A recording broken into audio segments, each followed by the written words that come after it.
The morning after America's 250th birthday. The accounting is in.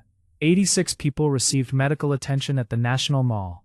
34 of them were transported to hospitals. And the president's speech didn't begin until 11:15 at night, because storms evacuated the crowd first.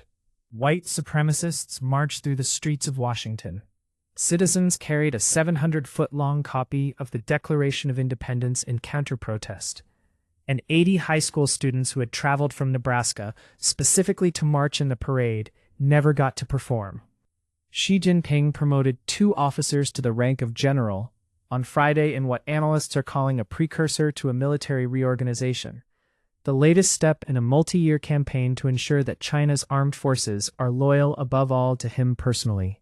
The World Cup's 2 most anticipated round of 16 matches kick off. Erling Haaland against Vinicius Jr. in New Jersey at 4 o'clock, and Mexico, unbeaten, 8 goals, 0 conceded, hosting England at the Estadio Azteca tonight. The fullest version of what happened on July 4th is emerging this morning, and it's more complicated than any single broadcast captured in real time. Start with the medical facts, because they're the most concrete and the most unreported.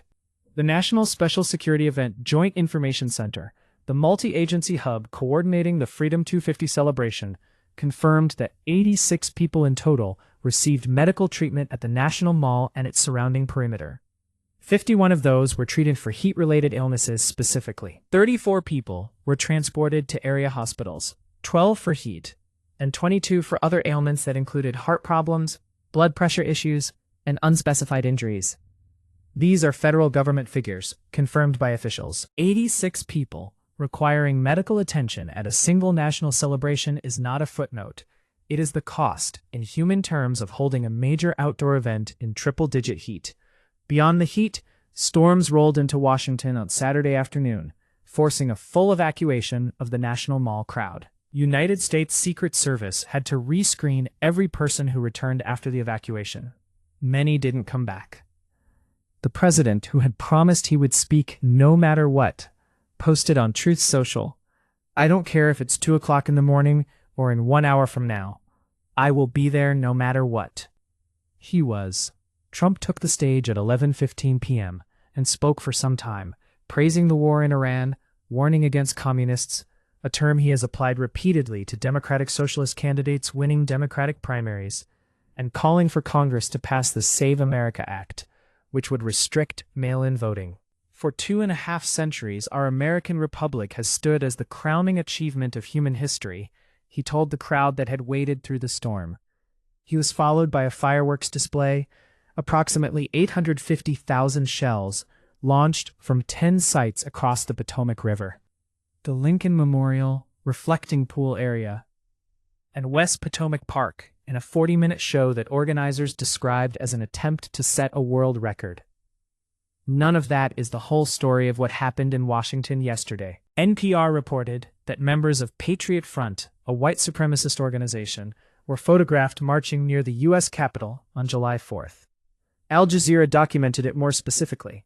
Members were photographed by the news agency's photo team exiting the New Carrollton metro station, masked, wearing baseball hats bearing the group's symbols, carrying Confederate flags, chanting "Reclaim America," and then marching through neighborhoods surrounding the Capitol simultaneously. Demonstrators organized under the name We the People 250 carried a reproduction of the Declaration of Independence, roughly 700 feet in length, approximately the distance of 2 football fields, through Washington streets to denounce what they called the erosion of civil rights. Al Jazeera confirmed both of these events. They happened in the same city, on the same day, at the same time as the fireworks. And then there's one specific story within the chaos that I want to stay with for a moment, because it represents something real that gets lost in the political noise. 80 students from Grand Island Senior High School in Nebraska, a marching band, had traveled to Washington specifically to participate in the July 4th parade. Their school district confirmed to a local television station on Friday night that the band would no longer perform because the parade had been canceled due to heat. On Saturday, the storms arrived. The students went home, They never got on the stage they had prepared for. In the middle of everything else that happened on July 4th, 2026, 80 teenagers from Nebraska made a trip they will not forget, for the wrong reasons. I want to be careful here not to reduce this to a simple partisan verdict.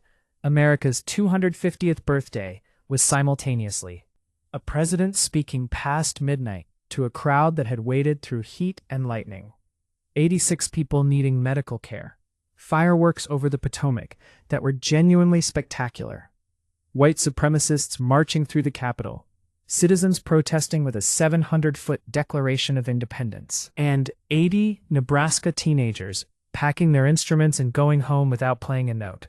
It was all of these things at once. The honest accounting has to hold all of them. Now China, because the story that happened on Friday deserves more attention than it got over a holiday weekend.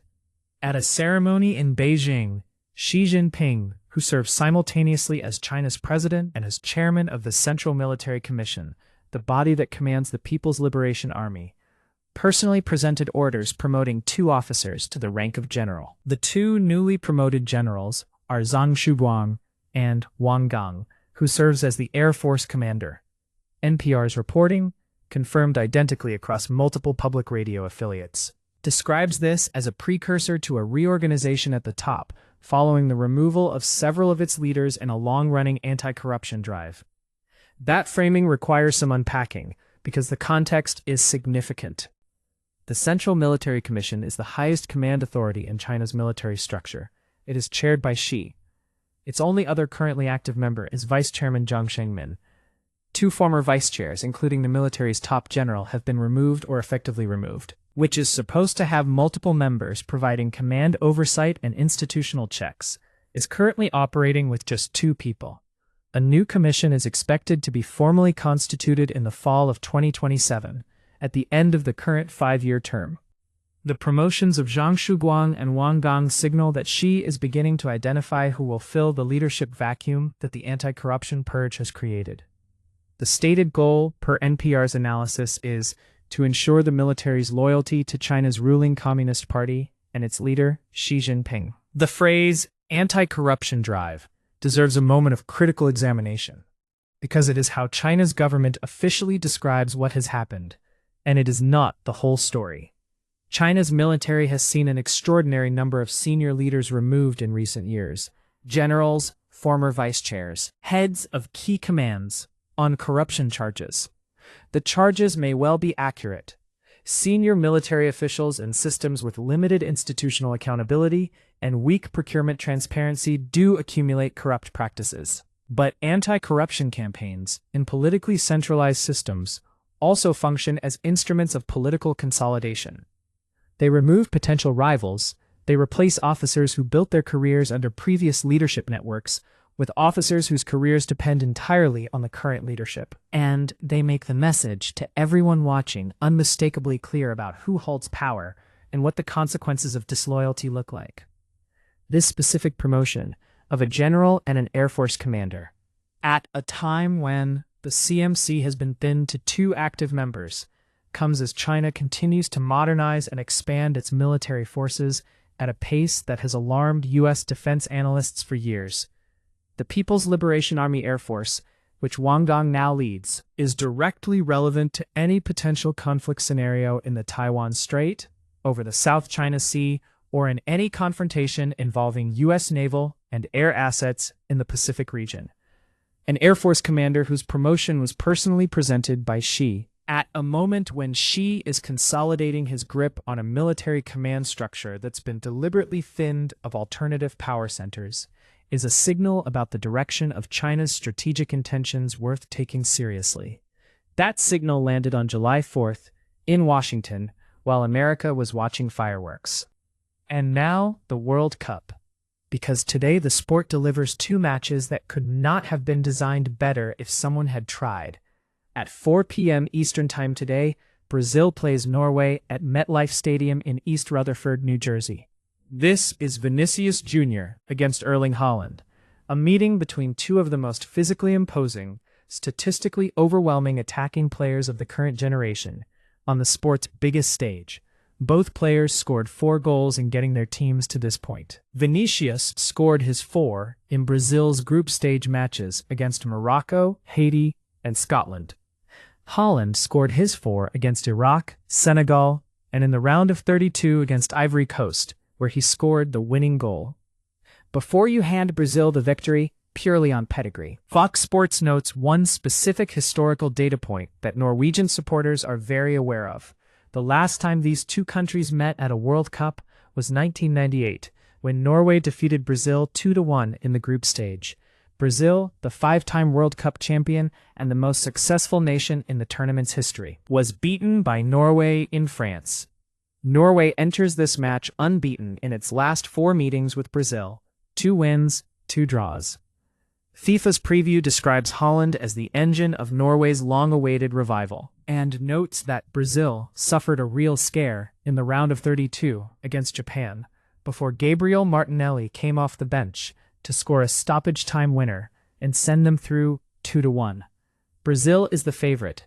Brazil has Vinicius, who ESPN's Hamilton describes as central to any realistic chance of a record-extending 6th title.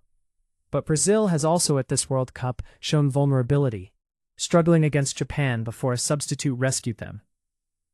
Norway has Holland, who has repeatedly delivered in the biggest moments this tournament. This is not a foregone conclusion.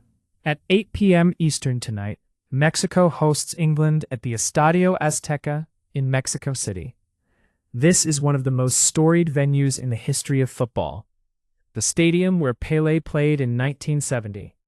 And Diego Maradona produced the Hand of God goal and the goal of the century in 1986. England, as Fox Sports notes, has struggled significantly since its 4-2 opening victory over Croatia. Mexico, by contrast, has been the tournament's most dominant team by the metrics: 4 wins, 8 goals scored, 0 conceded. Mexico has not lost a competitive home game at the Azteca since 2013. Julián Quiñones has 3 goals and an assist for Mexico. Their defense, led by central defenders Cesar Montes and Johan Vázquez, has posted 4 clean sheets. England is walking into what Fox Sports calls, accurately, one of the sport's greatest home field advantages. The winner of today's Brazil-Norway match advances to the quarterfinals in Miami on July 11th.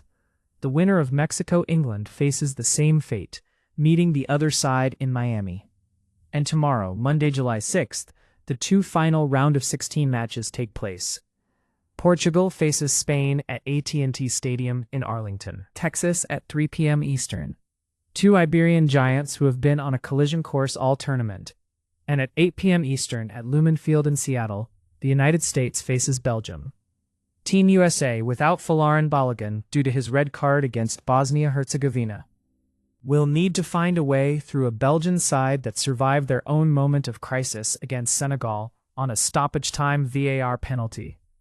The quarterfinal draw, the pressure of playing on home soil, the stakes of every match from here, this is why the World Cup exists. Starting today at 4 o'clock in New Jersey. 3 stories today. America's 250th birthday produced 86 people needing medical care, a speech after midnight, extraordinary fireworks, white supremacists marching through the Capitol, citizens protesting with a 700-foot-long founding document, and 80 high school students from Nebraska who went home without performing. On the same day, in Beijing, Xi Jinping personally handed promotion orders to 2 new generals in a military command structure that he has spent years systematically consolidating around his own authority. The World Cup delivers the kind of afternoon and evening that makes the rest of the world stop and watch. Vinicius versus Holland and Mexico. 8 goals, 0 conceded at home against England, in the stadium where the greatest players in the sport's history made their most famous moments. The holiday is over. The accounting has begun. And tonight, somebody goes home.